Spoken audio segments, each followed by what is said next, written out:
सबसे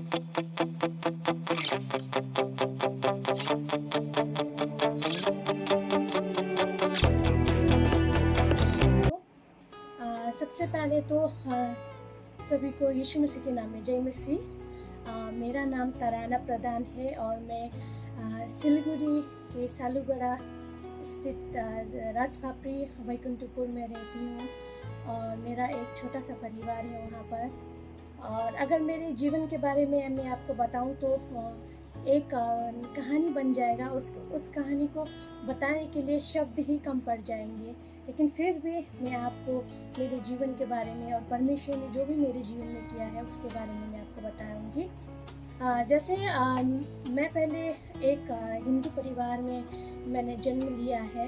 मैं घर की सबसे बड़ी बेटी हूँ और मैं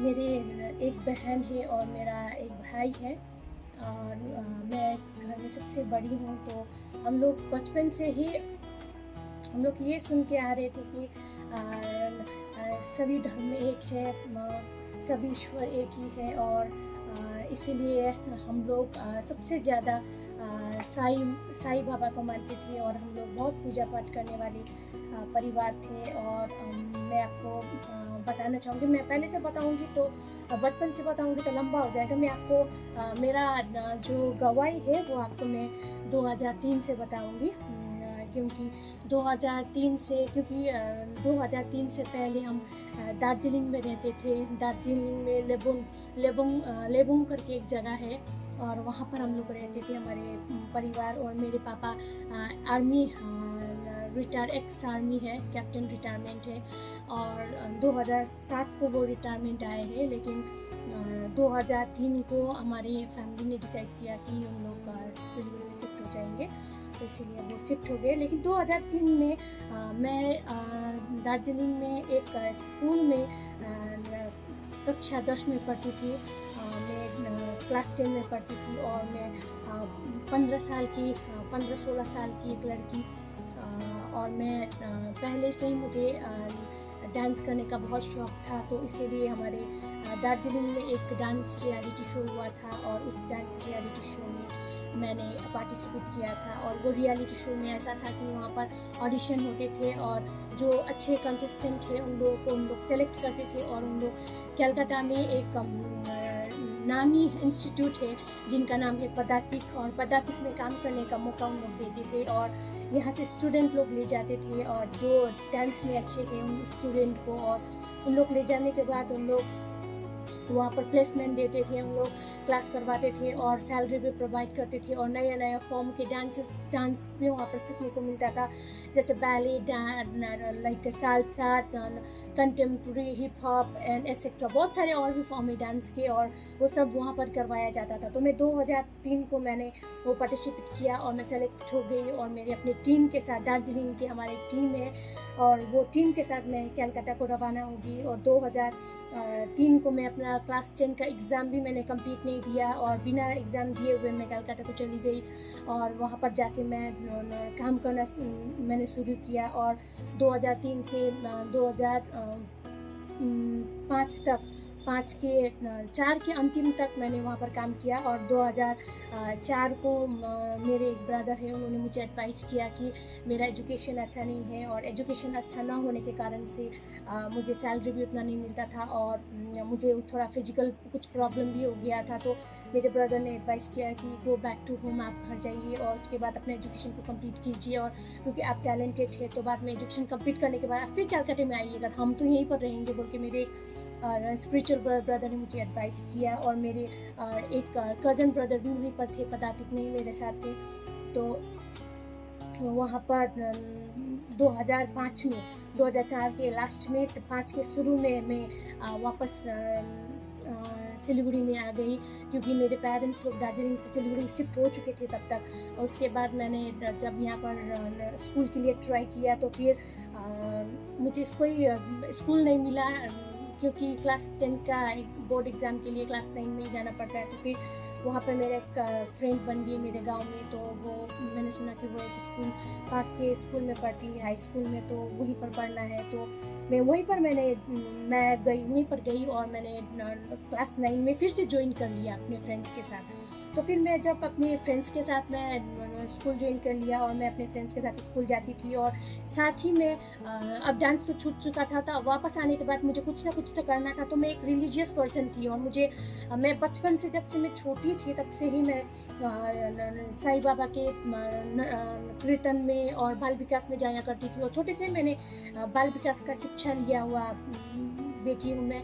तो मैं फिर जब वहाँ कलकत्ता से वापस आई तो मैंने अपनी दादी, जो मेरी अभी भी जो मेरे दादाजी हैं उनके बहन, उनको, मेरी दादी के साथ मैंने बाल विकास ज्वाइन किया और उनके साथ ही मैंने बहुत सारे टीचर ट्रेनिंग को भी अटेंड किया। उसके बाद बाल विकास के बच्चे लोगों को मैं भजन वगैरह और जो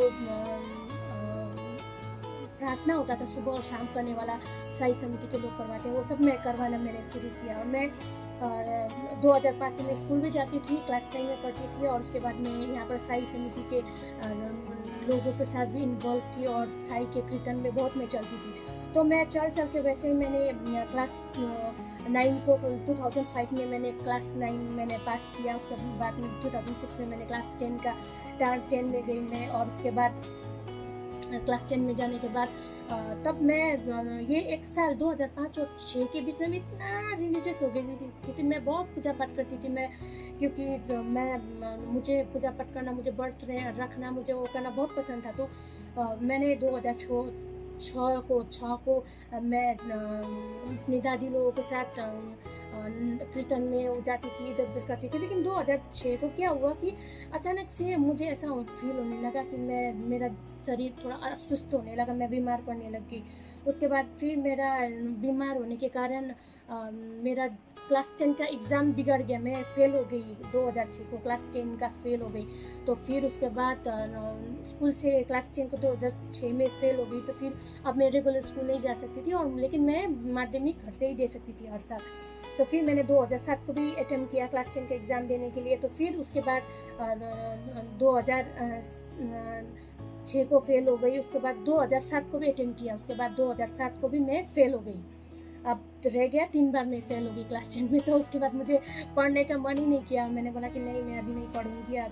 तो उसके बाद मैं लाइक डिप्रेशन में चली गई और मैं और भी लोगों से दूर रहने लगी। और मैं अपनी मेरी मामी के घर दार्जिलिंग है, वहाँ पर जाने लगी। और वहाँ पर जब मैं 2007 को वहाँ पर गई तो मैं वहाँ पर मैं बीमार होना शुरू हो गया। तो बीमार होना शुरू हो गया। तो फिर मैं 2006 से ही मेरा शरीर बहुत अस्वस्थ रहता था।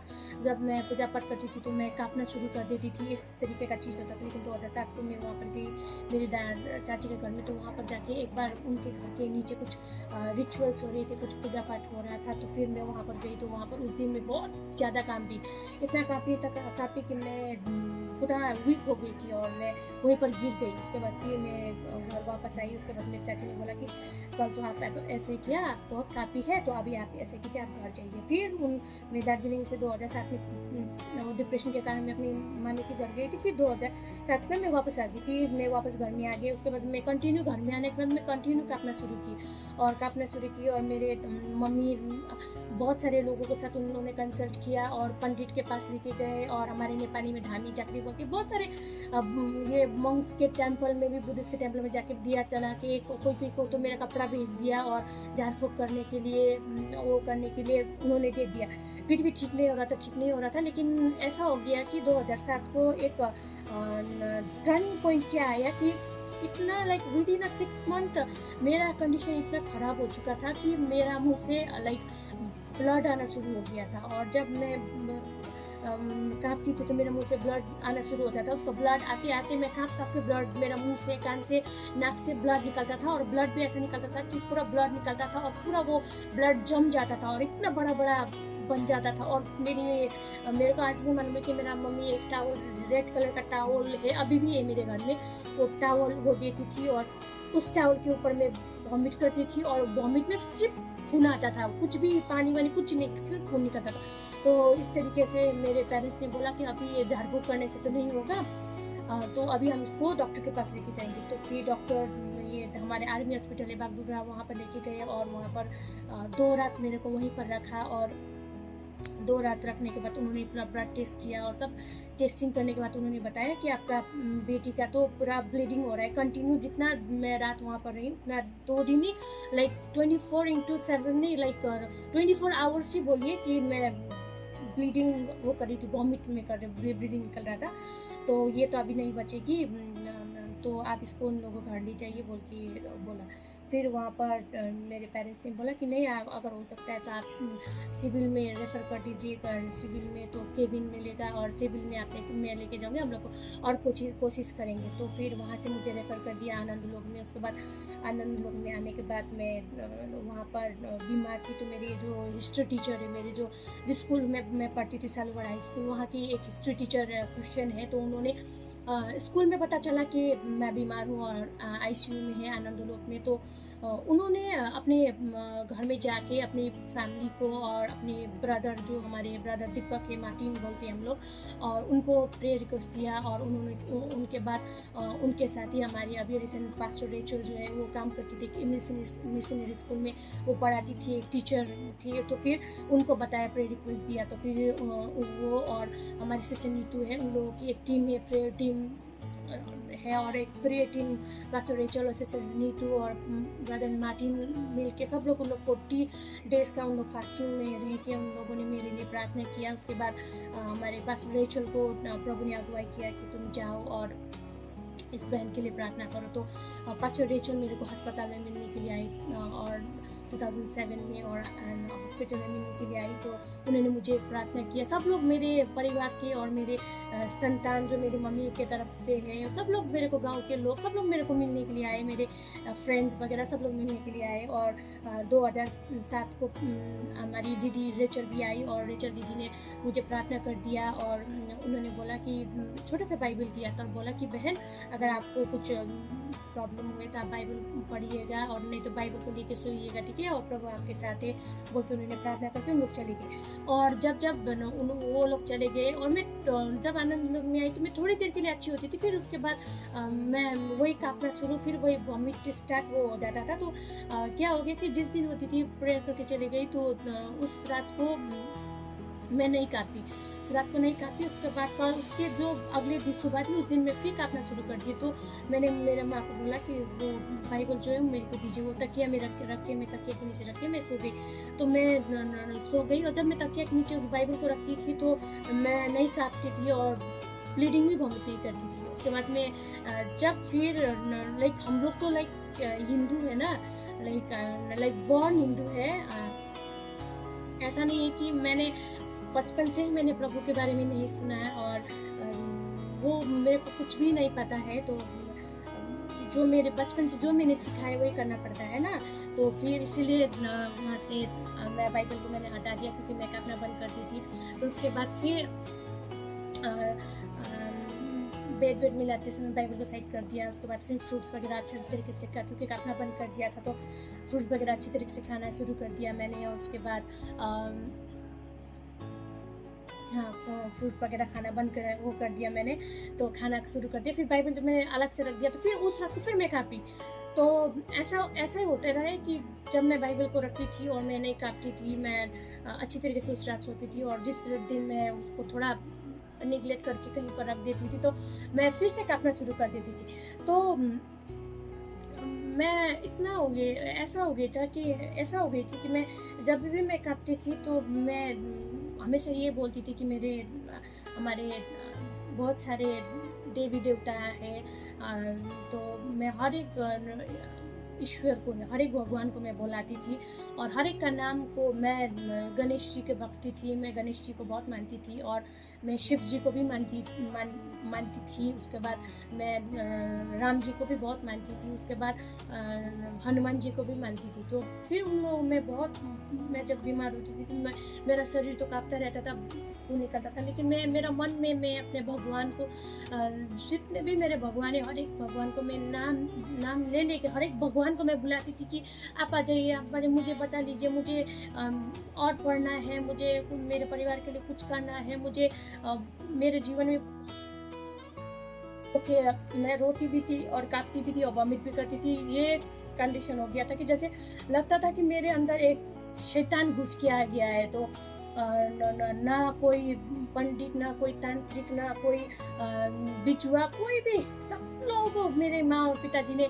सब जगह में कोशिश किया कि उनकी बेटी ठीक हो सके, लेकिन कोई भी तंत्र मंत्र हो या कोई भी चीज़ मुझे ठीक नहीं कर सका। लेकिन फिर भी मेरा मन में एक आश था कि मेरे इतने देवी देवता है, इतने भगवान है, तो कोई ना कोई तो मुझे ठीक करेंगे, क्योंकि उन्होंने मुझे माँ के गर्भ में बनाया है और वो लोग ही मुझे सुरक्षा कर सकते हैं, क्योंकि मैं बचपन से लेके मैं उनकी पूजा करती हुई आ रही हूँ। तो मुझे विश्वास था कि वो लोग ही है, वो ईश्वर ही है जो मुझे बचा सकते हैं। तो मैं रो के मैं इतना हताश हो गई थी कि मैं रोती थी, मेरे आंखों से आंसू निकलता था। और मेरा माँ और पिताजी को तो पता ही था कि अब ये तो वॉमिट कर रही है, तो ठीक ही नहीं हो रही है, तो क्या करना है अब। तो फिर उसके बाद जब दीदी लोग प्रार्थना करके चली गई, तो फिर उसके दूसरे दिन मैं बहुत बीमार हो गई। मैं ऐसे काँपना शुरू गई, मैं रोती थी, मैं अपने भगवान को बुलाती थी। और फिर उसके बाद मैंने दीदी ने बताया था कि यीशु मसीह है। और जब दीदी प्रार्थना करने के लिए आई थी, रेचल दीदी, तो उन्होंने बताया था कि यीशु मसीह है और यीशु मसीह ने कैसे मरे हुए को चंगा किया है, मरे हुए मुर्दे को जिंदा किया है और अंधे को आँख दिया है, और एक विधवा के बेटे जो मरा हुआ था उसको जिंदा किया है। और बहुत सारे और भी बाइबल में बहुत सारे उन्होंने बताया था मुझे, लेकिन मैंने उतना ध्यान नहीं दिया, क्योंकि मेरे दिमाग में ऐसा था कि सभी भगवान एक ही है और सिर्फ एक सत्य युग का काम है कि हर एक युग में एक अच्छे ईश्वर ने जन्म लिया है। तो वही सब मेरे दिमाग में था। तो इसीलिए फिर मैंने जब वो याद किया, दीदी ने बताया वो, तो सभी मेरे भगवान को प्रार्थना करने के बाद मैंने प्रार्थना किया। उसके बाद फिर मैंने अंतिम में बोला कि हे मेरे परमेश्वर, अगर आप हमारे गणेश जी, शिव जी, राम जी, हनुमान जी, अगर आप मेरे सृष्टिकर्ता हैं, आप मेरे परमेश्वर है, तो मुझे बचाइए। मुझे ये इस तरीके से का जो मेरे जीवन में हो रहा है, इस चीज़ों से मुझे बचाइए। देवी ईश्वर को हर एक ईश्वर को मैंने बुलाया और मैंने बोला कि अगर आप मेरे सृष्टिकर्ता है तो मुझे बचाइए, मुझे अपने हाथों से मुझे चंगा कीजिए, मुझे आप उत्तर दीजिए बोल के मैंने बहुत प्रार्थना किया। उसके बाद जब मैंने आँख बंद किया तो मुझे याद आया कि दीदी ने बताया था कि यीशु मसीह ने कैसे लोगों को चंगा किया है। तो फिर मुझे यीशु के बारे में कुछ भी नहीं पता था, क्योंकि मैंने कभी ज़िंदगी में बाइबल या क्रिश्चियन का धर्मशास्त्र को कभी भी नहीं पढ़ा था और मुझे पता ही नहीं था ये विषय में, क्योंकि हमारे जो दादा दादी थे वो लोग कहते थे कि जो छोटी जात के लोग होते हैं वो यीशु को पसंद करते हैं, वो यीशु के राज्य में जाते हैं। जैसे हमारे नेपाली में बोलते हैं कि पानी मुनि को जात बोलते हैं, एक छोटा जो एक लो कास्ट होता है, लो कास्ट के लोग यीशु को मानते हैं बोल के, ये मैंने सुना था मेरे बचपन में।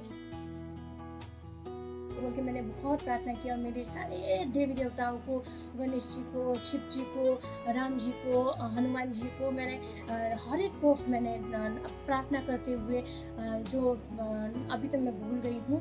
पहले मैं संस्कृत में प्रार्थना करती थी, जो सुबह और शाम को हम लोग करते, खाना खाने से पहले, और एक हमारे बाल विकास में सिखाया जाता था। मैं बच्चे लोगों को भी सिखाती थी, क्योंकि मैंने अपनी दादी के साथ मिलकर मैंने बच्चे लोगों को मैंने बाल विकास का ट्रेनिंग भी किया है।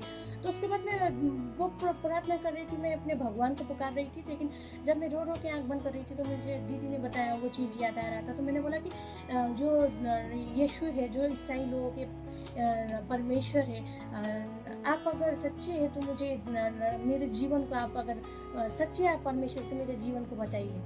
तो फिर वहाँ पर जब मैं रो रही थी, इतना मैंने बोला और मुझे कोई रिस्पॉन्स ही नहीं आया, क्योंकि मैंने अपने भगवान को भी, जो हमारे 33 कोटा देवी देवता है, उनको भी बुला लिया, हर एक के नाम को बुला लिया, और हमारे ये यीशु मसीह को भी बुला लिया। उसके बाद कोई रिस्पॉन्स नहीं आया। तो फिर उसके बाद मैं रोने लगी कि अब डॉक्टर ने तो बोल दिया है कि अब ये तो इसका ब्लीडिंग वॉमिट हो रहा है और इसका किसी और का ब्लड भी मेरा बॉडी रिसीव नहीं कर रहा है, तो अब ये ये नहीं रहे कि इसका आखिरी समय आ गया है। क्योंकि ये सब खबर फैल चुका था कि मेरे माँ के संतान में और मेरे जो प्रीवियस जगह है दार्जिलिंग में, कि जो मेरी माँ का नाम उषा है, उनकी बेटी जो है वो ICU में है और वो लास्ट स्टेज में है। ये था, क्योंकि बाद में जब मैं गई तो लोग शॉक हो गए थे कि मैं ही हूँ वो तराना बोल के। तो फिर उस वक्त पूरा सबको पता चल गया था कि मैं लास्ट चीज हूँ। तो मैं रो रही थी उस दिन बहुत काँप रही थी और मैं रो रही थी। मेरे को इतना गुस्सा लगा कि मेरी माँ जो कुछ फूक के जो चावल वगैरह फूक के लेके आई थी, वो मेरे बेड के नीचे रखा था। और कुछ कपड़ा जो होता है जो तांत्रिक के पास लेके वो पूजा करके रखा था सुरक्षा के लिए मेरे बेड के नीचे। मैंने मेरे माँ को बोला कि सब निकालो और उसको सबको हटा दो, मेरे बेड से निकालो और सबको हटा दो। और मेरे माँ ने उसको हटा दिया, और जब हटा दिया तो मैं पूरा निराश हो गई थी, क्योंकि मेरे पास कोई उपाय ही नहीं था मेरे साथ। मेरे लिए खड़ा होने के लिए कोई ईश्वर नहीं था मेरे पक्ष में। तो फिर उसके बाद मैं रोने लगी वहीं अस्पताल में रोने लगी। तो मुझे एक आवाज़ सुनाई दिया मेरे जब बेड में थी, तो मेरे कान में एक आवाज़ सुनाई दिया, एक लग रहा था कि 80-85 की उम्र के कोई व्यक्ति मेरे कान में आके वो बोले। उन्होंने क्या बोला कि मांगो तुम्हें दिया जाएगा, ढूंढो तुम पाओगे, खटखटाओ तो तुम्हारे लिए खोला जाएगा। तो ये विस्पर करके ये आवाज मेरे कान में जब ये शब्द मैंने रो के मैं कॉन्सेंट्रेट एक्सक्यूज मी कर रही थी, तो फिर ये चीज मेरे कान में किसी ने एक लाइन में बताया, बिना सांस लिए एक लाइन में बोला, और वो चला गया। जब मैंने आँख खोला तो मैं काँप रही थी, मैं काँप के उल्टी कर रही थी, फिर ऐसा गिरती थी। फिर उसके बाद जब वो आवाज़ मैंने सुना, तो फिर उसके बाद मैं काँपना बंद कर दिया। तो मैं बोली कौन है ये, आवाज़ किसका है, मैंने किसका आवाज़ को सुना। तो फिर उसके बाद जब मैंने वो आवाज़ को सुना, वो आवाज़ को सुनने के बाद 3 दिन तक मैं ना काँपी, ना कुछ किया, ना वॉमिट किया, कुछ नहीं, लेकिन मैं नॉर्मल लाइफ जी रही थी, जैसे कुछ हुआ ही नहीं है। तो उसके बाद डॉक्टर ने बोला कि आपकी बेटी तो 2-3 दिन हो चुका है, ये ना वॉमिट कर रही है, ना काँप रही है, लाइक ये रिकवरी हो रहा है। तो अगर हम माने तो जब हम लोग मैं क्यों काँप रही थी उसका कोई साइंटिफिक रीज़न तो नहीं था, लेकिन मैं जब वॉमिट कर रही थी ब्लड का, तो साइंटिफिक रीज़न ये था कि डॉक्टर लोग बोल रहे थे कि जब टीबी होता है तभी भी लोग वॉमिट करते हैं। तो उन्होंने वो ट्रीटमेंट स्टार्ट कर दिया, टीबी का मेडिसिन मेरे को देना शुरू कर दिया।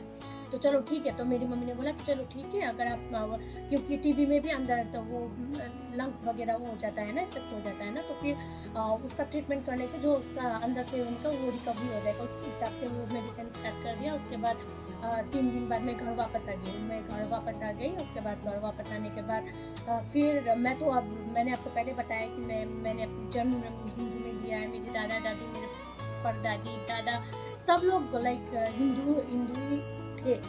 तो फिर मैं जब घर वापस आने के बाद 2007 का बात ही चल रहा है, तो 2007 का ये मेरे ख्याल में अगस्त का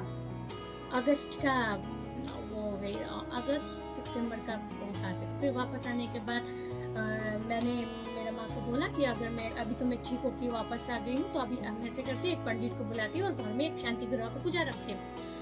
तो फिर अस्पताल से आने के बाद हम लोगों ने अस्पताल से आने के 2-3 दिन बाद हम लोगों ने पंडित को बुलाया और शांति ग्रह का पाठ को पढ़ाया अपने घर में। मेरे कमरे में मेरे लाइक बीचों बीच मेरे कमरे में ही हम लोगों ने शांति ग्रह का पाठ करवाया। और उसके बाद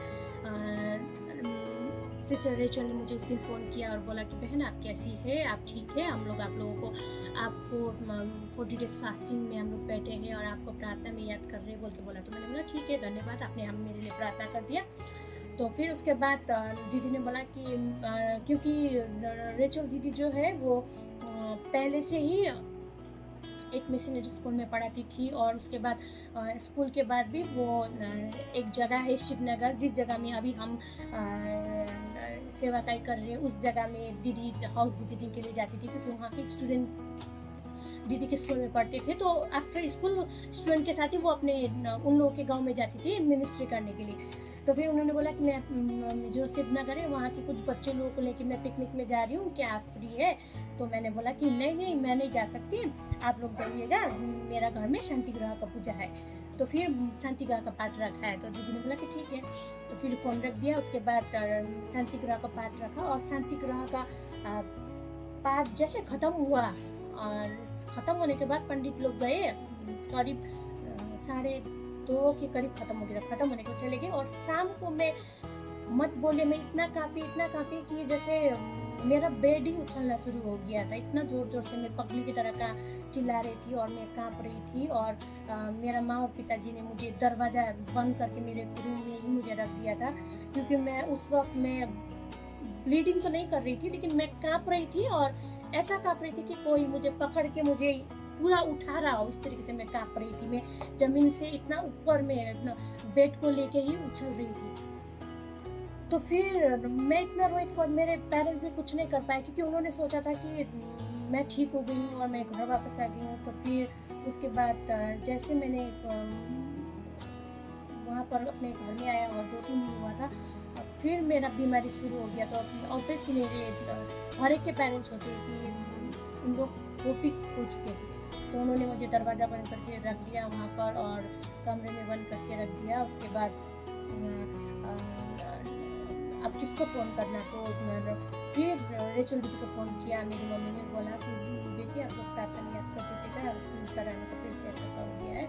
तो फिर रेचल दीदी ने बताया कि ठीक है आंटी मैं याद कर देती हूँ। उसके बाद मैं इतना काफ़ी मत बोलिए, वो दिन मैं आज भी याद करना नहीं चाहती, क्योंकि मेरा एक्सपीरियंस था लाइक बहुत डरावना था।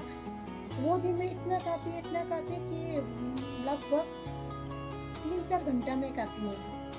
3-4 घंटा काफ़ी, इतना काफ़ी कि मेरा शरीर का हर एक पार्ट्स इतना दर्द कर रहा था कि कोई होता है ना आपका बॉडी को पकड़ के पूरा हिलाता है, वो भी ऐसे नहीं, वो ऊपर फेंक रहा है, ऐसा हिलाता था। तो फिर उसके बाद मैं रोई और मैंने बोला कि हे मेरे ईश्वर, मैंने तो आपको सम्मान देने में, आपको पूजा पाठ करने के लिए, आपको मनाने में कोई कसर नहीं छोड़ा।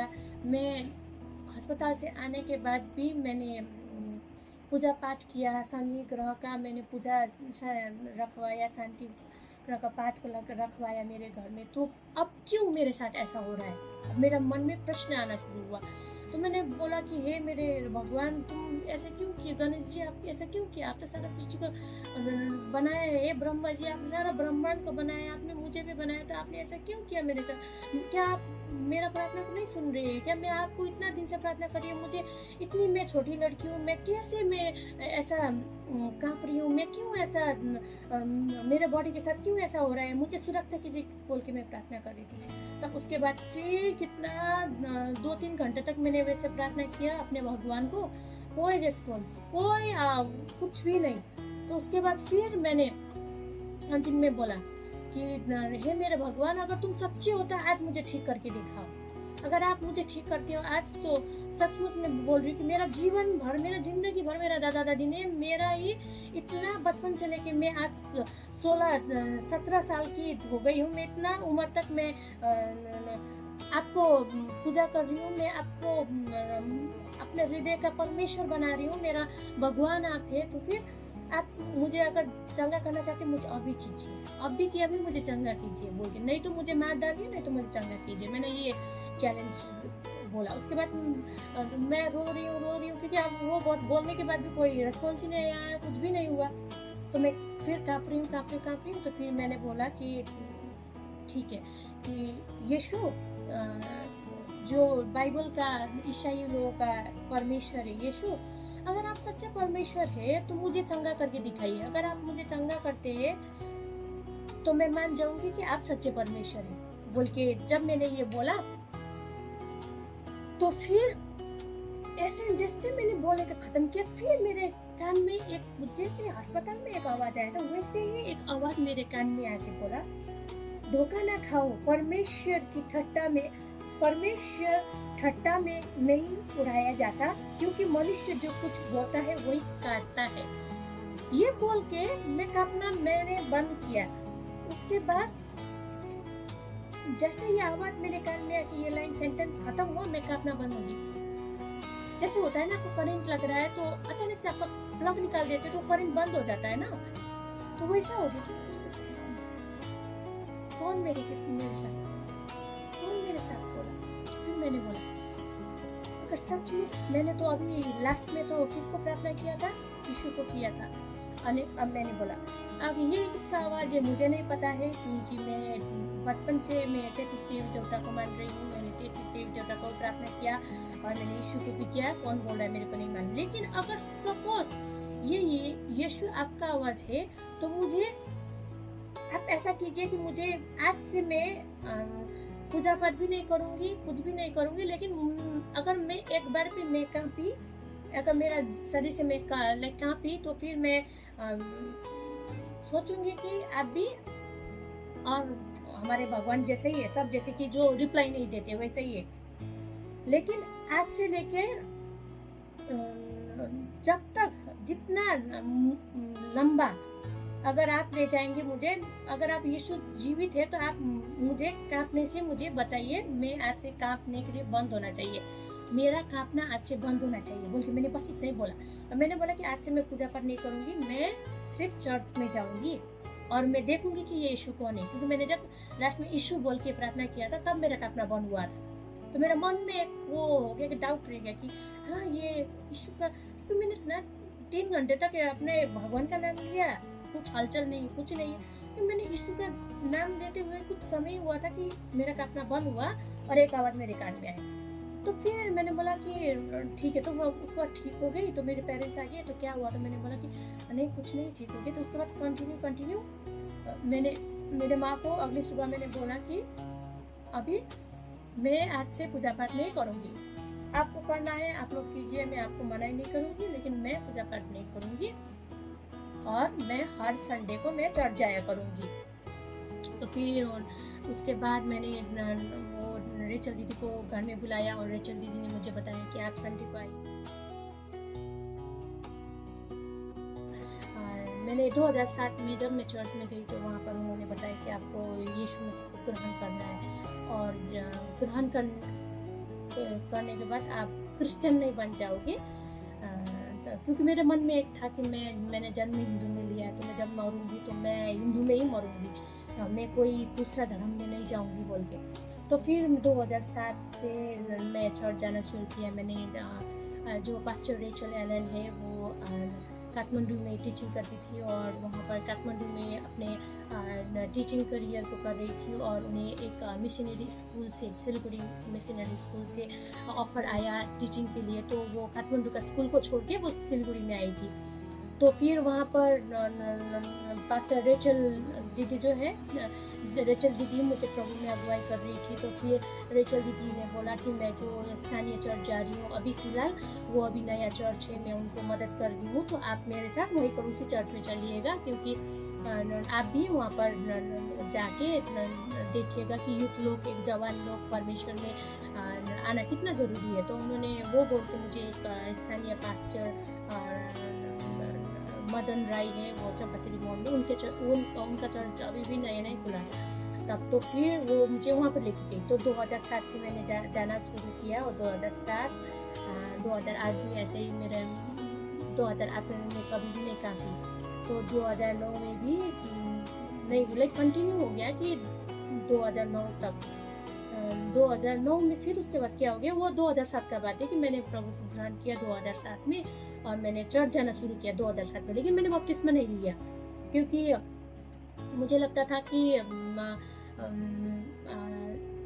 धर्म जो है वो हम लोग जिस धर्म में जन्म लेते हैं उसी में रहना है।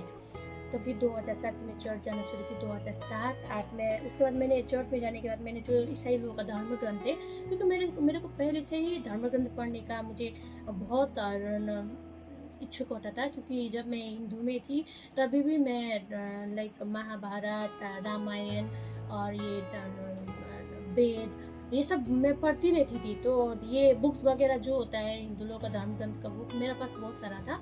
मैंने वो बाद में मैंने उसको सही वो कर दिया है, बेच दिया उन सब बुक्स को। तो फिर उसके बाद मैं 2007 से 2009 तक मैं चर्च में गई। उसके बाद मैंने होली बाइबल जो है, जो ईसाई लोगों का धर्म ग्रंथ है, उनको पढ़ा और मैंने जाना कि यीशु में क्या क्या खूबियाँ है उसके बारे में मैंने जाना।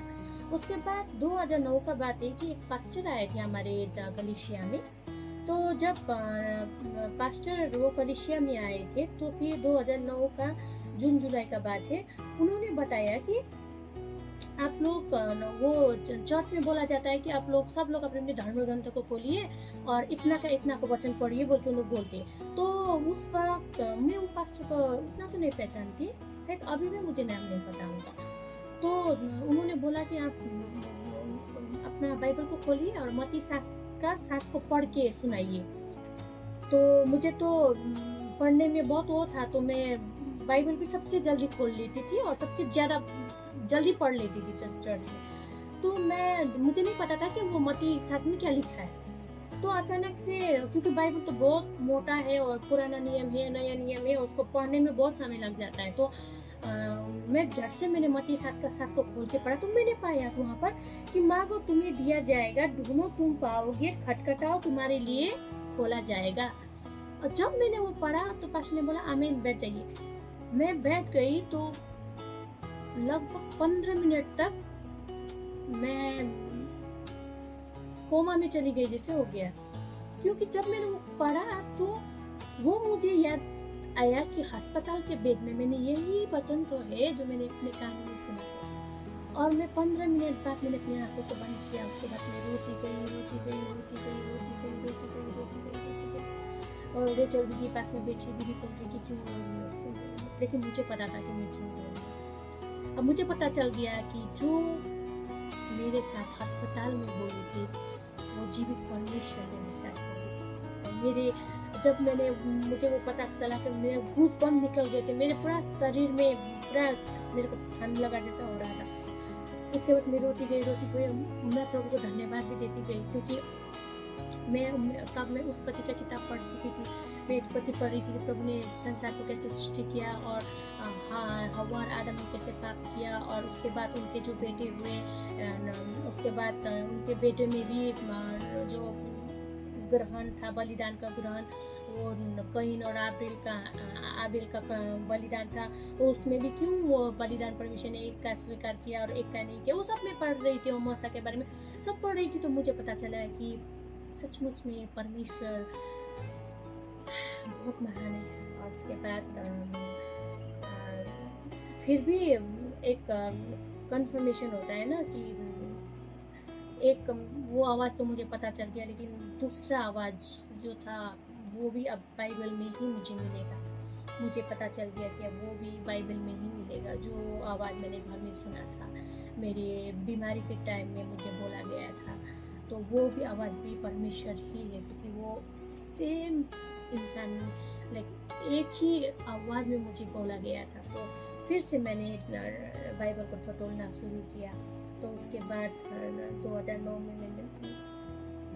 में जब मैं बाइबल पढ़ रही थी तो मुझे गलाती 6:7 में मुझे मिला। वहाँ पर लिखा गया है कि धोखा न खाओ, परमेश्वर ठट्टा में नहीं उड़ाया जाता, क्योंकि मनुष्य जो कुछ होता है वही कठिन करता है। ये जब मैंने सुना तो मुझे पता चला कि सचमुच में आज तक क्या कर रही थी, हमारे पूर्वज क्या कर रहे थे, क्योंकि सच्चे परमेश्वर 2007 का भी अंतिम में 2 साल कंप्लीट बिना हुए ही परमेश्वर ने मेरे साथ बात किया था। तो मैंने 2009 को मैंने निर्णय लिया कि मैं बपतिस्मा लूँगी और परमेश्वर की सेवकाई में निकलूँगी।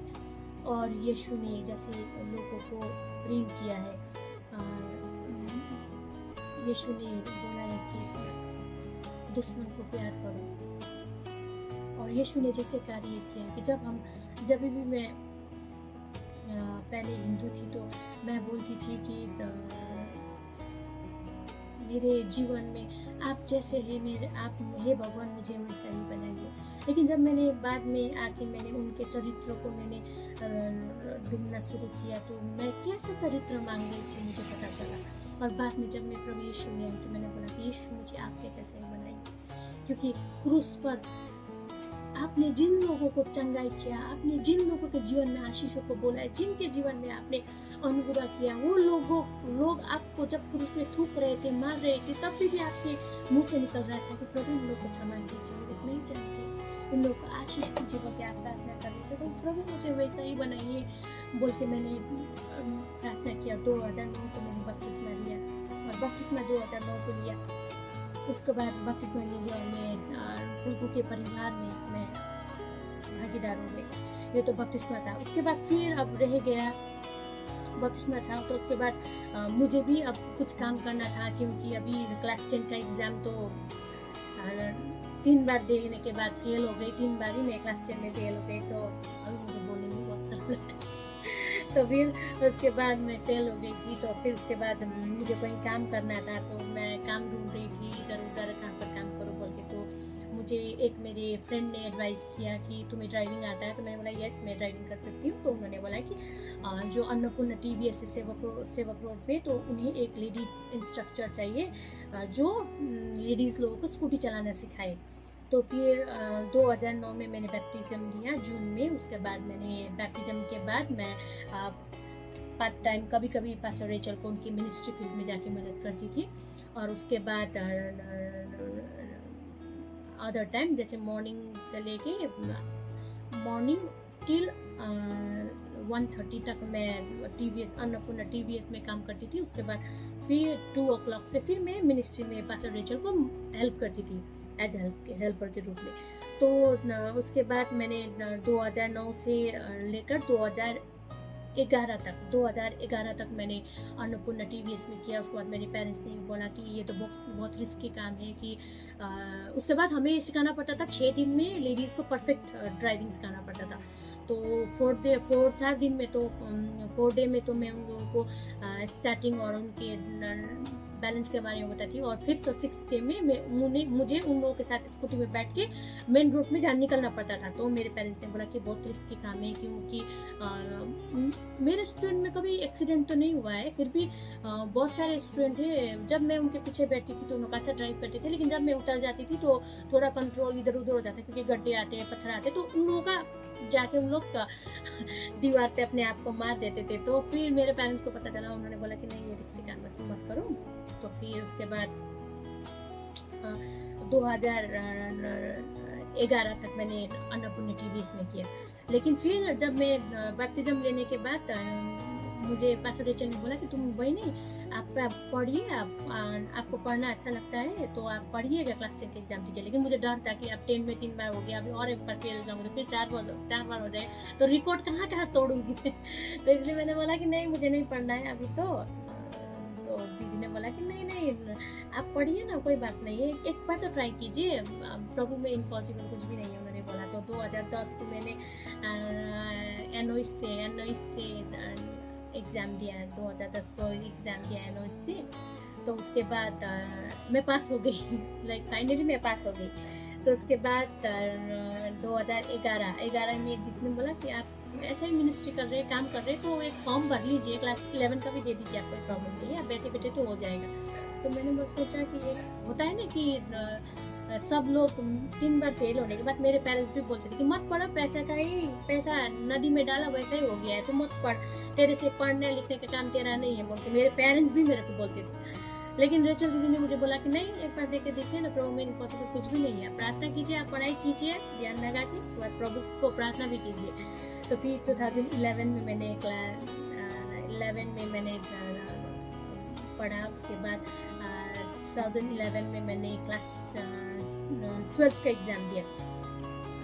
तो फिर उसके बाद साथ में मुझे अन्नपूर्णा TVS के बाद हमारे एक सर है मिस्टर पवन अग्रवाल, उन्होंने एडवाइस किया कि उनके एक जो कजन ब्रदर है उनका एक दुकान खोल रहा है ऑर्बिट मॉल में, तो उनके मॉल में कोई एक रिस्पॉन्सिबल पर्सन चाहिए और फेथफुल पर्सन चाहिए उनके अकाउंट को हैंडल करने के लिए। तो उन्होंने बोला कि सैलरी भी अच्छा है और तो आप कर लीजिए। तो फिर मैंने जाके वहाँ पर देखा तो मुझे अच्छा ही लगा, क्योंकि उन लोग लाइक जितना भी सेल हो रहा था उनका लाइक उन लोग अच्छा इनकम दे रहे थे मेरे को। तो फिर मैंने बोला कि ठीक है चलो, तो मैंने वहाँ पर काम किया। उसके बाद फिर वहाँ पर भी वैसे था कि लाइक अराउंड वहाँ पर 2-3 ओ क्लॉक तक दुकान में रहना पड़ता था। उसके बाद फिर मैं मिनिस्ट्री में जाती थी और उसके बाद मैंने क्लास 12 का एग्ज़ाम दे दिया। उसके बाद 2011 को क्लास 12 का एग्ज़ाम दे दिया। उसके बाद मैंने सोचा कि अभी मैं नहीं पढ़ूंगी। उसके बाद अब 12th के दे दिया, अब उससे तो ज़्यादा नहीं पढ़ सकती, मैं नहीं पढ़ूंगी बोल के मैंने छोड़ दिया। उसके बाद मैं मिनिस्ट्री में भी जाना मैंने शुरू किया। उसके बाद 2011 से मैंने ऑर्बिट को ज्वाइन किया था। उसके बाद 2012 को मैंने डिसाइड किया कि ऑर्बिट में जब मैं काम करती थी मेरे हाथ में बहुत सारा पैसा आता था, लेकिन ऐसा हो गया था कि मैं ज़्यादा टाइम पैसा कमाने के लिए और कम टाइम मिनिस्ट्री में देती थी मैं, और मेरे को वो सेटिस्फाई नहीं होता था मेरा मन से कि जो मैं करवाना चाहती हूँ उस फील्ड में जाके बच्चे लोगों के साथ यूथ लोग तो मैं कर नहीं पाती थी, क्योंकि जल्दी रात हो जाता था और 3 बजे को दुकान बंद करने के बाद आते 4:30-5 बज जाता था। तो फिर 5 बजे को जाके 7:30-8 बज जाता था घर वापस जाते जाते, तो फिर रात हो जाता था। तो वो थोड़ा सेटिस्फाइंग नहीं था मेरे लिए। तो फिर 2012 को मैंने डिसाइड किया कि मैं फुल टाइम मिनिस्ट्री में सिस्टर रेचल के साथ मैं निकलूंगी।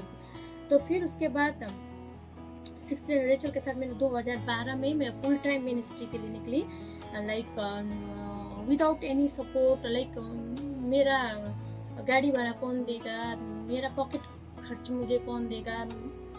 अब लड़की लोगों को बहुत चीज़ होता है ना, जैसे क्रीम खरीदना होता है, लिप ग्लॉस खरीदना होता है, या पानी खरीदना, कुछ खाने का चीज़ खरीदना होता है। पॉकेट में एक पैसा तो होना चाहिए ना, उसके लिए एक पॉकेट मनी के कुछ सोर्स नहीं था। सोर्स मतलब जितना मेरा सेविंग था थोड़ा बहुत, वो जो ऑर्बिट में और टीवीएस में काम करते हुए मैंने सेविंग किया था वही था मेरे हाथों में। तो मैं फुल टाइम मिनिस्ट्री में निकल गई। और उसके बाद जब मैं फुल टाइम मिनिस्ट्री में निकल गई तो फिर फुल टाइम मिनिस्ट्री में जब मैं निकल गई, मैं मिनिस्ट्री में तो पास्टर रेचल के साथ मैं 2009 से ही थी, लेकिन 2012 से मैं फुल टाइम मिनिस्ट्री में निकल गई। फुल टाइम मिनिस्ट्री में जब मैंने विजिट किया तो मुझे पता चला कि जब हम फील्ड में निकलते हैं तो वहाँ पर सिर्फ गरीब लोग नहीं मिलते, वहाँ पर बहुत सारे एजुकेटेड लोग भी मिलते हैं, बहुत धनी धनी लोग भी मिलते हैं। और एजुकेटेड लोगों के सामने अगर आपके आगे कोई ऐसा पर्सन खड़ा हो जिन्होंने ग्रेजुएशन किया है और आप पढ़े हैं क्लास 10-12 तक, तो आप अगर प्रभु के बारे में बताएंगे ना तो सबसे पहले वो पूछेंगे कि आपका एजुकेशन कितना है, आप कितने पढ़ी है। उसके बाद ही उन लोग बात निकालेंगे। तो 2012 में मुझे ऐसा लगा कि नहीं, लोगों का ज़्यादातर मेंटेलिटी मैंने ये देखा कि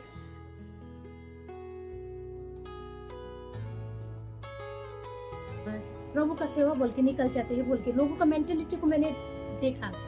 क्योंकि कोई भी पूछ रहा है कि आप कितना पढ़े हैं, तो उसके बाद मैंने बोला कि ये आप क्यों पूछ रहे हैं, तो उन्होंने बोला कि नहीं ऐसे ही पूछ रहा हूँ। तो फिर मैंने पूछा कि आप कितने पढ़े, तो वो बोलते कि मैं ग्रेजुएट की हूँ, इंग्लिश में की हूँ, या कोई मास्टर की हूँ, इसमें ऑनर्स किया है, कोई बोल रही डॉक्टरेट किया है। तो फिर उनके सामने अगर प्रभु के बारे में बोलने में ना, हम बोलते हैं कि प्रभु मुक्ति देता है, प्रभु उद्धार करता है, ये करता है, तो लेकिन उन लोग का ना जब हमारे एजुकेशन को पूछते हैं ना तो लो लेवल का देखते हैं उन लोग। तो फिर मैंने रेचल दीदी को बताया कि दीदी मुझे, क्योंकि उन्होंने मुझे पहले क्लास 12 पढ़ने के बाद भी, कंप्लीट करने के बाद भी बोला था कि तुम कॉलेज भी आगे पढ़ो। तो मैंने बोला था कि नहीं, मैं नहीं पढ़ूंगी, क्योंकि मेरे को लगता है कि पढ़ाई भी करना फिर इधर भी करना, फिर तो मैं नहीं सकूंगी। मैं पढ़ाई में अभी मेरा जो पहले मेरा एक इंटरेस्ट था मैं पढ़ूंगी बोल के वो गुम हो चुका था। तो फिर बाद में जब मैं मिनिस्ट्री में फुल टाइम मिनिस्ट्री में निकली तो फिर वो जो गुम हुआ क्योंकि मेरे मन में कहीं ना कहीं पहले था कि मैं पढ़ूंगी अच्छी तरीके से, लेकिन वो बाद में गुम हो गया था। तो फिर वो एक नेगेटिव फीडबैक मुझे मिनिस्ट्री से मिलने के बाद मैंने डिसाइड किया कि मैं पढ़ूंगी आगे। तो फिर मैंने रेचल दीदी को बताया, तो दीदी ने बोला कि वेरी गुड डिसीजन, तुम पढ़ो आगे, मैं तुम्हारे साथ हूँ, मैं तुम्हें सपोर्ट करूँगा, तुम पढ़ सकोगे, मैं तुम्हें हेल्प करूँगी। क्योंकि हमारी जो मिनिस्ट्री है वहाँ पर हमारी सिस्टर रेचल बहुत लोगों को कॉलेज में फर्दर स्टडी के लिए मोटिवेट करती थी। तो मैंने सुना था वो जब मोटिवेट करती थी लोगों को, तो क्योंकि वो खुद एक एजुकेटेड लेडी है, तो वो लोगों को मोटिवेट करती थी। उन्होंने मुझे भी बहुत बार बोला कि तुम पढ़ो पढ़ो पढ़ो, लेकिन मैंने डिनाई कर दिया था। लेकिन इस बार मैंने बोला कि 2012 को कि मैं कॉलेज आगे पढ़ना चाहती हूँ। तो फिर 2013 को उन्होंने मेरा एडमिशन करवाया, और उन्होंने मुझे मेरा एडमिशन करवाने के बाद 2013 को मैंने फर्स्ट ईयर का एग्ज़ाम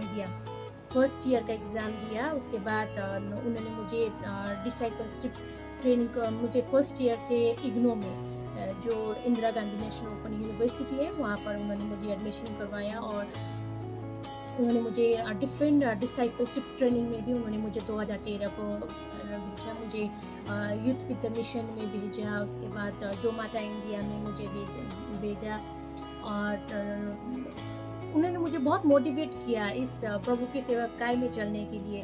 तो उसके बाद फिर मैं उस स्टेज से जब मैं फुल टाइम मिनिस्ट्री में निकल गई, तो मुझे नहीं पता था कि मेरे पॉकेट खर्च कहाँ से आएंगे, क्या आएंगे, कुछ नहीं। लेकिन मुझे ये पता था कि God is there for me to provide, ये मुझे पता था। तो फिर हम लोग चलते गए वहाँ पर सेवा करते गए, और उसके बाद जितने मेरा सेविंग था, और पास्टर रेचल को भी उनकी जो फैमिली है गैंगटॉक में वो बहुत अच्छा सपोर्ट करती है। उनकी मदर काम करती है, उनके फादर भी काम करते हैं, उनके ब्रदर और सिस्टर इन लॉ 4 जने काम करते हैं। तो उन लोग और हमारे स्पिरिचुअल ब्रदर नीमा लेप्चा है गैंगटॉक में, और सिस्टर मोनू दी है, और वो लोग भी हमें फाइनेंशियली बहुत सपोर्ट करते हैं। तो फुल टाइम मिनिस्ट्री में निकलने के बाद उन्होंने भी मुझे बहुत मोटिवेट किया, और वो भी मुझे एज अ लव गिफ्ट के रूप में कुछ अमाउंट भेजते थे।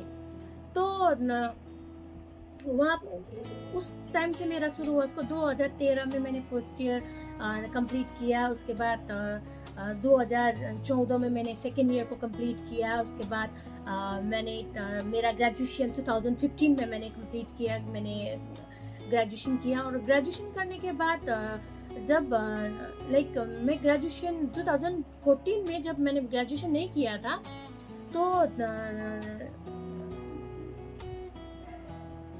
हम लोग प्रार्थना कर रहे थे, क्योंकि पास्टर रेचल पहले से ही प्रार्थना कर रही थी चर्च प्लांटिंग का। लेकिन आपको पता है कि मेरा जो बैकग्राउंड है वो कुछ ऐसा नहीं है कि मेरे बैकग्राउंड मैं पास्टर की बेटी नहीं हूँ। मेरे माँ पिताजी सेवा काय में परमेश्वर की सेवा में लगे हुए लोग नहीं थे कि मैं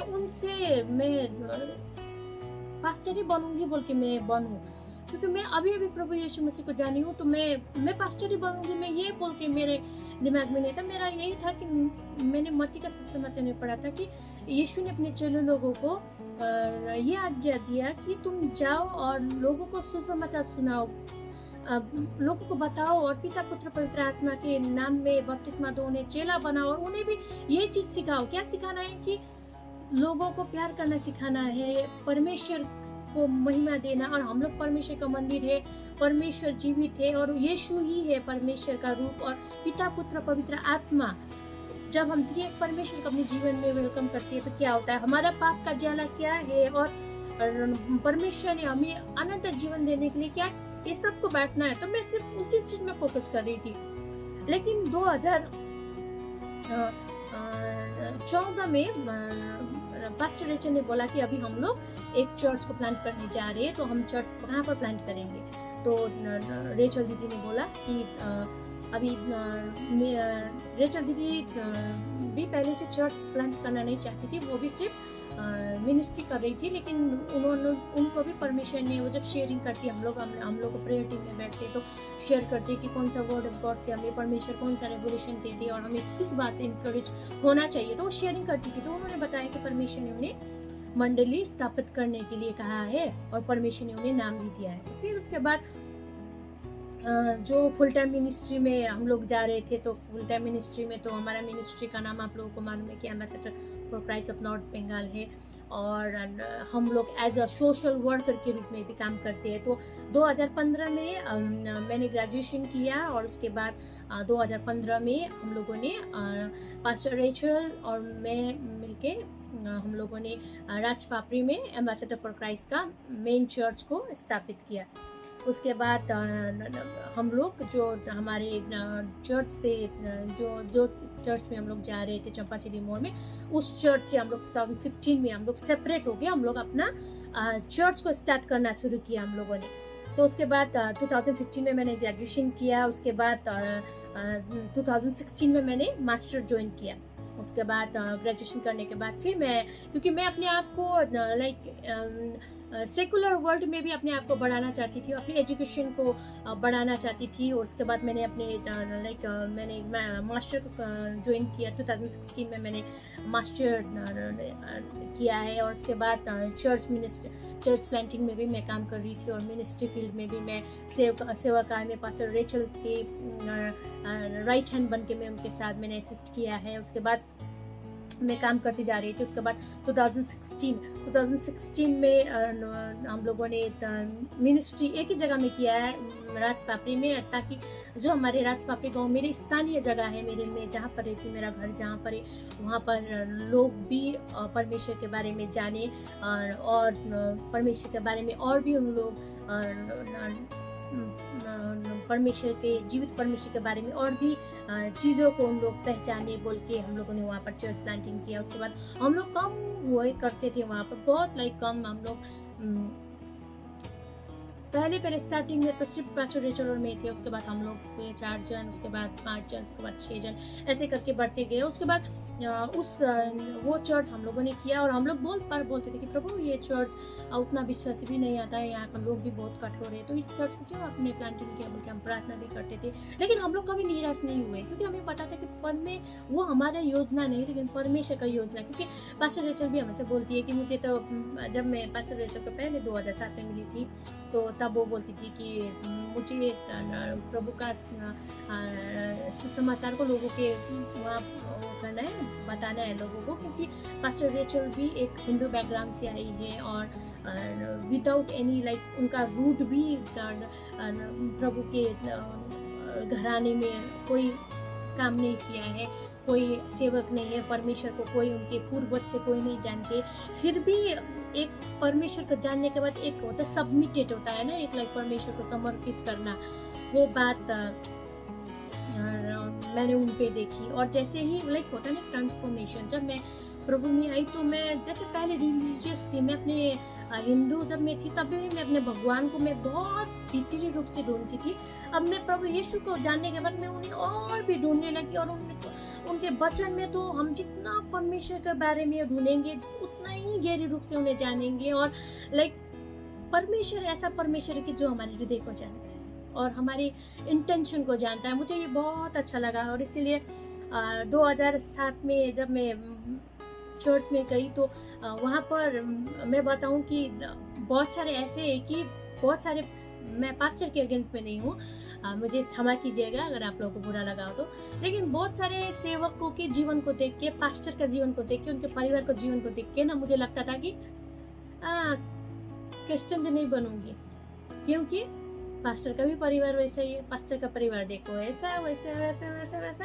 लेकिन 2009 तक मैं प्रभु के वचन में इतना मैं बढ़ चुकी थी कि मुझे पता चला कि तुम वो पास्टर के लिए नहीं जा रहे, उस पास्टर के लिए, उस पास्टर का परिवार को मत देखो, वो बिगड़े हुए प्रभु के जन को मत देखो, लेकिन तुम क्या देखो, सिर्फ परमेश्वर का वचन को देखो और उस पर ही फोकस करके चलो। ये बात मैंने सीखा। इसलिए आज तक भी मैं कभी भी विश्वासियों को नहीं देखती हूँ, क्योंकि जब हम विश्वासियों को देखते हैं ना, विश्वासी लोग क्या करते हैं आपको मालूम है? विश्वासी लोग सिर्फ विश्वास करते हैं, और विश्वास सिर्फ उन लोग करते हैं, परमेश्वर का काम तो कुछ करते नहीं है, सिर्फ लोगों को सिखाते हैं और विश्वास करते हैं और लोगों को सिखाते हैं। लेकिन हमें विश्वासी तो होना है, सिर्फ विश्वासी नहीं होना है। इसका भी डिफरेंस आप जान लीजिएगा। सिर्फ लोग क्या होते हैं, 2 प्रकार के लोग होते हैं, एक होते हैं विश्वासी और एक होते हैं प्रभु के चेले। प्रभु के चेले बनने के लिए विश्वासी बनना जरूरी है, लेकिन सिर्फ विश्वासी बन के मत रहिए। विश्वास तो सारा संसार का लोग करता है यीशु के ऊपर। कोई बीमार हो गया, फोन करके बोलेगा बहनी प्रार्थना कर दीजिए, ठीक है, इसके लिए बोलेगा। लेकिन जेंटाइल्स, अन्य जाति लोग ही करेंगे। हिंदू मुस्लिम और जाति के लोग ही फोन करके बोलेंगे कि प्रार्थना में याद कर देना, हाँ विश्वास करते हैं, लेकिन वो प्रभु के चेले नहीं बने।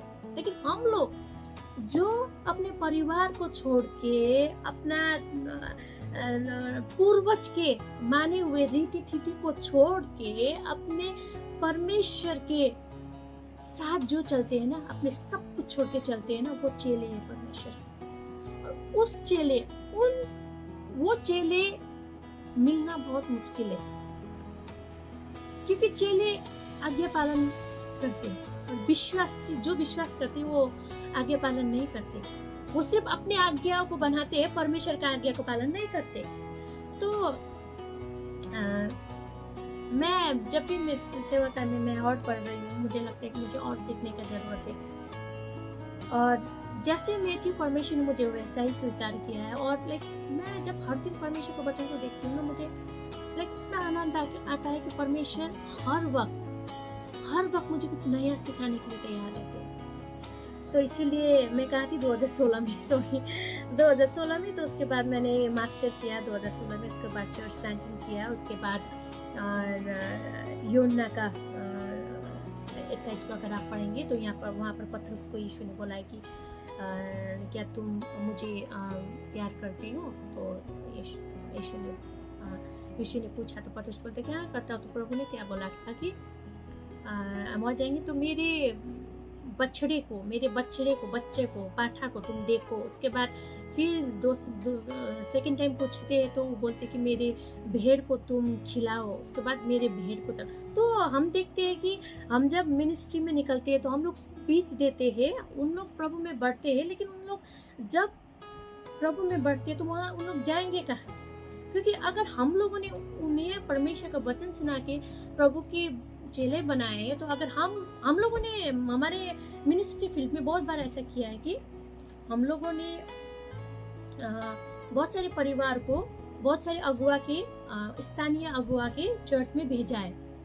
उन्हें जब हम लोगों ने भेजा है तो बहुत सारे परिवार बैकस्लाइड हो गए। हम लोग प्रभु से जब पहले बहुत जोश में थे, हम लोग प्रभु में अच्छे थे, तो हम लोगों ने स्थानीय, क्योंकि हम लोगों का चर्च नहीं था तो हम लोगों ने स्थानीय चर्च में भेजा। तो स्थानीय चर्च में पास्टर भी इंसान है, तो वो पास्टर कुछ ऐसा बोल दिया जो बोलना नहीं चाहिए। तो वो उन्होंने क्या किया कि पास्टर भी ऐसा होते हैं तो हम नहीं जाएंगे, हमें अच्छा नहीं लगता कि वो कैसा वो करते हैं, तो उन लोग बैकस्लाइड हो गए। तो ऐसे ही बहुत सारी जगह में हुआ। तो हमें लगा कि हमें सिर्फ बीज नहीं फेंकना है, लेकिन वो जब बीज हम लोग गाड़ते हैं तो बीज जब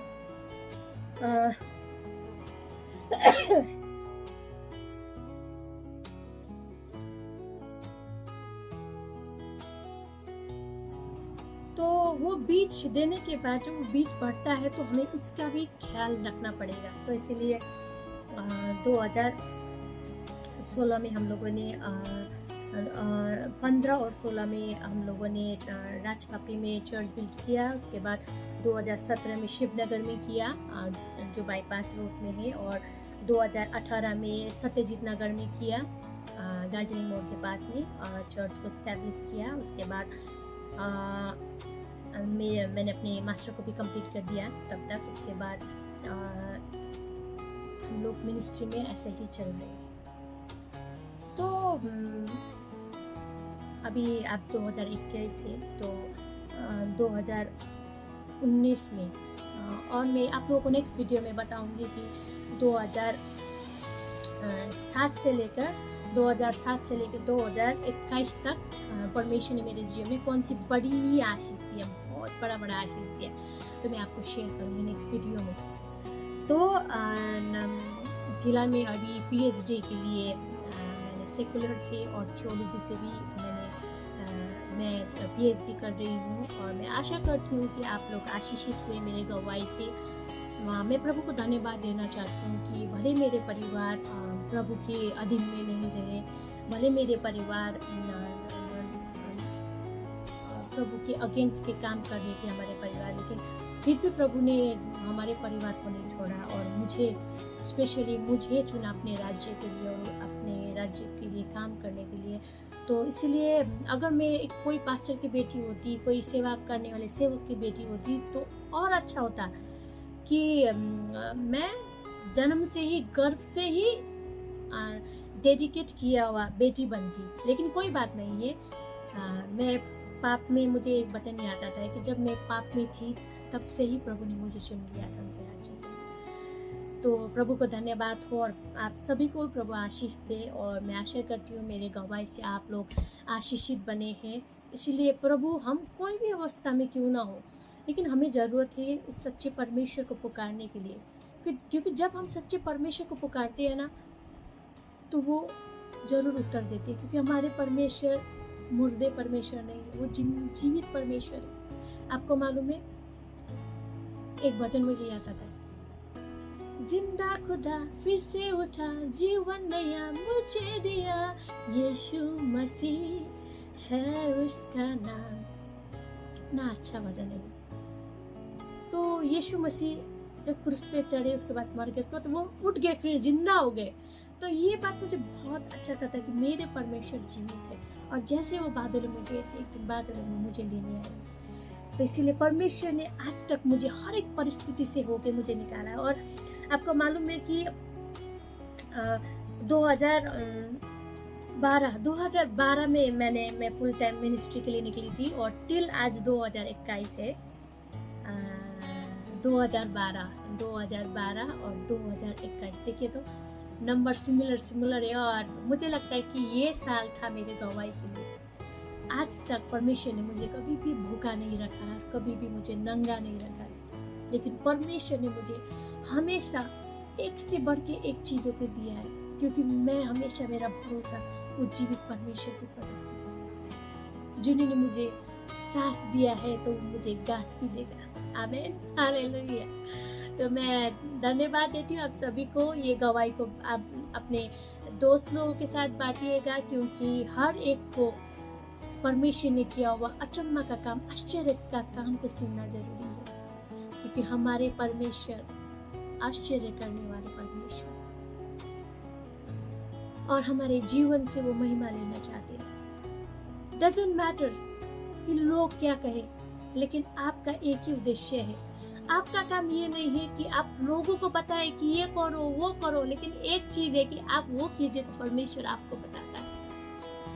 और आज वो परमेश्वर जो वो पास्टर के साथ बात कर रहे हैं, क्या आपके साथ बात नहीं कर सकते? आज वो परमेश्वर जो एक अगुआ के साथ बात कर रहे थे, क्या आपके साथ बात नहीं कर सकते? नहीं, वो आपके साथ भी बात कर सकते हैं, लेकिन आपको परमेश्वर के साथ बात करना जरूरी है। और आप वो कैसे कर सकते हैं? वचन को पढ़िए, और सबसे इम्पोर्टेंट बात, पवित्र आत्मा। जैसे यीशु स्वर्ग में गए थे तो उन्होंने भी अपने चेलों को बोला कि जब तक शक्ति का आत्मा ना आ जाए तब तक तुम लोग यही पकड़ो। और जब शक्ति का आत्मा आया ना तो लोगों को जीवन में, चेले लोगों को जीवन में आश्चर्य का काम हुआ। कोई भी चीज करने के लिए उन लोग डरे नहीं। क्यों नहीं डरे? क्योंकि पवित्र आत्मा, शक्ति का आत्मा उनके अंदर था। मेरे अंदर भी यीशु ने शक्ति का आत्मा दिया। इसलिए मैं आपको बोलती हूँ, मैं आपको ये विश्वास साथ बोलती हूँ कि आज यदि अगर आप आज पवित्र आत्मा को, शक्ति की आत्मा को आप बुलाते हैं, अन्य भाषा में प्रार्थना कीजिए। ओ लॉर्ड हालेलुया, जीसस हालेलुया। अन्य भाषा में प्रार्थना कीजिए। पवित्र आत्मा को हर दिन बुलाइए, क्योंकि पवित्र आत्मा ही है जो सब कुछ देखती है। आपके आने वाला भविष्य, हर एक चीज को वो देखता और जानता है। तो पवित्र आत्मा के साथ आप जब चलेंगे ना, आप शांति में चलेंगे। कोई परवाह नहीं संसार में क्या चल रहा है, क्योंकि ये सब कुछ होना ही। अगर आप रोके, हे प्रभु ये क्या हो गया बोलने से कोई फायदा नहीं। आप बोलिए, प्रभु लोगों को क्षमा कीजिए। आप बोलिए, प्रभु आपका इच्छा पूरा हो। प्रभु आज तक जितने लोगों ने वचन सुना है उन लोगों को आशीष दीजिए। जो लोग वचन नहीं सुने, प्रभु उन लोगों को मदद कीजिए कि वो लोग सच्चे परमेश्वर को पुकार सके। धन्यवाद देती हूँ। और मैंने आपको बता दिया है कि मेरी एजुकेशन के बारे में, मैंने कैसे किस तरीके से पढ़ाई किया है। मैं 0 से हीरो बनी हूँ, तो वो आप भी बन सकते हैं। और नथिंग इम्पॉसिबल विद गॉड। और आज के दिन बहुत सारे हमारे सर लोग हैं, जो अन्नपूर्णा TVS के सर और हमारी ऑर्बिट के सर लोग हैं, जो अभी बहुत बिजनेसमैन वगैरह है। हम लोग अपने इंस्टीट्यूट के लिए अपने जो काम है, बहुत सारे उन लोगों के मल्टीनेशनल कंपनीज है, अंडर सिलीगुड़ी है और आउट ऑफ सिलीगुड़ी भी है, और मल्टीनेशनल कंपनी के लिए वो लोग मुझे वेलकम करते हैं, बोलते हैं कि you are educated and you are so talented, welcome and we are ready to pay you good enough salary. और लेकिन फिर भी मैं नहीं जाती, मैं बोलती हूँ कि मैं राजाओं के राजा की सेवा करने में मस्त हूँ, sorry sir I can not. और उसके बाद वो लोग बोलते हैं कि कैसा लड़की है, कैसे पागल लड़की है, इतने पैसे को लात मार के सेवा काय में निकली है, बोलती है I am a social worker बोल के चलती है। ये लड़की पागल है, मैं सचमुच बोलती हूँ मैं पागल हूँ, क्योंकि केवल पागल लोग ही परमेश्वर को जान पाएंगे। तो इसीलिए वो लोग खुद बोलते कि लाइक इतने एजुकेटेड है फिर भी वो लोग क्यों काम नहीं कर रहे हमारे साथ, ये कौन है इसका ईश्वर, ये किसको मानती है, ये यीशु कौन है जिसकी सेवा में ये व्यस्त है। तो इसीलिए मैं धन्यवाद देती हूँ प्रभु को, ये सुंदर जीवन जो आज आप सभी लोग देख रहे हैं, ये सुंदर जीवन एक समय में शैतानी सब चीज मेरे जीवन से छीन के ले जा चुका था, लेकिन प्रभु यीशु मसीह, जैसे अय्यूब के जीवन में आपने देखा है कि अय्यूब के जीवन में कितना कष्ट आया था, उसका सिर से लेकर पांव तक एक भी सुई रखने का जगह नहीं था, इतना उसका बॉडी में घाव खटारा बोलते हैं ना वो निकला था, फिर भी अय्यूब ने परमेश्वर को महिमा करना और उन्हें धन्यवाद देना नहीं छोड़ा, और उनका आशीष ट्रिपल होके आ गया था। तो वैसा ही मेरे जीवन में भी शैतान जो मेरे से छीन के लेके गया था, परमेश्वर ने केवल वो नहीं उससे कहीं ज्यादा चीज मुझे वापस किया। तो अगर आप भी बंधन में है, अगर आप भी सच्चे परमेश्वर को ढूंढ रहे, अगर आप भी हताश और निराश है और आप भी हारे हुए हैं, तो परमेश्वर के पास आइए। केवल यीशु ही है जो आपको छुटकारा दे सकता है, जो आपको चंगा कर सकता है, जो आपके इमेज को बदल सकता है। Yes lord, hallelujah hallelujah. प्रभु को धन्यवाद हो, परमेश्वर को महिमा हो। अगर आप देखेंगे ना लोगों को अभी तो बोलेंगे कि मेरे जीवन में कुछ आशीष ही नहीं है, लेकिन आपके बीते हुए कल को आप देखेंगे ना तो आपको पता चलेगा कि आपके जीवन में परमेश्वर ने कितना आशीष को दिया है। प्रभु धन्यवाद मेरे जीवन के लिए, मैं प्रार्थना करती हूँ मेरे जीवन को संभालने के लिए धन्यवाद प्रभु, आपका अनुग्रह आपका निगाह मेरे जीवन में देने के लिए धन्यवाद। जैसे आज तक आपने मेरे हाथों को पकड़ के प्रभु आपके मार्ग में चलाया है, वैसे ही आप चलाइए। मैं प्रार्थना करती हूँ हमारे जितने भी यूथ भाई बहन है प्रभु, जो ईसाई है और जो गैर ईसाई है प्रभु, हर एक के लिए मैं प्रार्थना करती हूँ। जो ईसाई है प्रभु, जिन्हें गर्व से ही डेडिकेट किया गया है, मैं प्रार्थना करती हूँ उन लोगों को मदद कीजिए कि उन लोग परमेश्वर, आप जीवित परमेश्वर को जान पाए।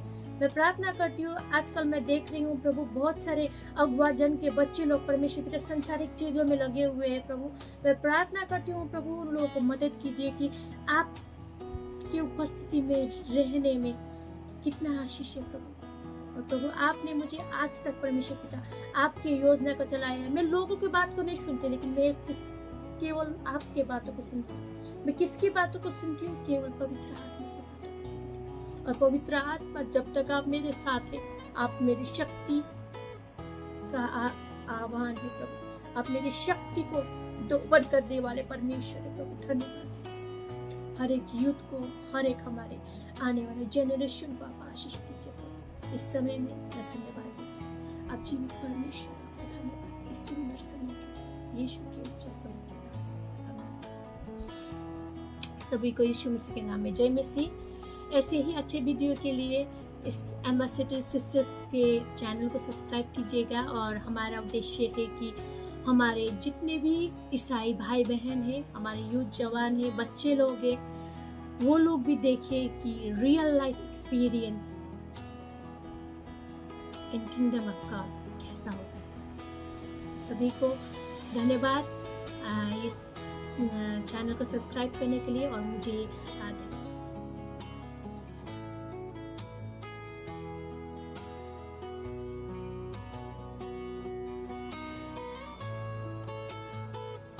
पढ़ने का उम्र नहीं होता है। जैसे 2003 से लेकर 2010 तक मुझे 8 साल लगे क्लास 10 पास करने के लिए, लेकिन प्रभु को धन्यवाद कि बहुत सारी नेगेटिव बातों को सुनने के बाद भी बहुत सारे लोगों ने बोला कि तुम नहीं कर पाओगी, लेकिन धन्यवाद उन दोनों दोस्तों का जिन्होंने मुझे मोटिवेट किया, और मैं जहाँ पर हूँ उन लोगों की वजह से हूँ।